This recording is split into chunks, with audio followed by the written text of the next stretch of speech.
शिंदखेडा शहरातील न्यायालय परिसरातील स्टेशन रोडवर गुरुवारी 12 जानेवारी रोजी दुपारी एक भीषण अपघात घडला. पायी घरी जाणाऱ्या एका महाविद्यालयीन विद्यार्थिनीला भरधाव मालवाहतूक पिकअप वाहनाने चिरडल्याने तिचा उपचारादरम्यान मृत्यू झाला. या घटनेमुळे शिंदखेडा शहरासह भडणे परिसरात हळहळ व्यक्त केली जात आहे.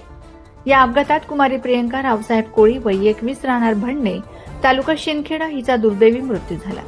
प्रियंका ही SSPPS महाविद्यालयात प्रथम वर्ष विज्ञान शाखेची विद्यार्थिनी होती.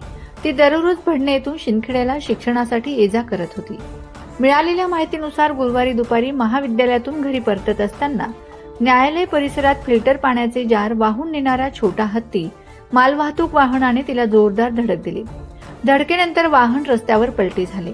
अपघातानंतर स्थानिक नागरिकांनी तातडीने मदतीस धाव घेत प्रियंकाला शिंदखेडा ग्रामीण रुग्णालयात दाखल केले. मात्र प्रकृती गंभीर असल्याने तिला पुढील उपचारासाठी धुळे जिल्हा रुग्णालयात हलविण्यात आले.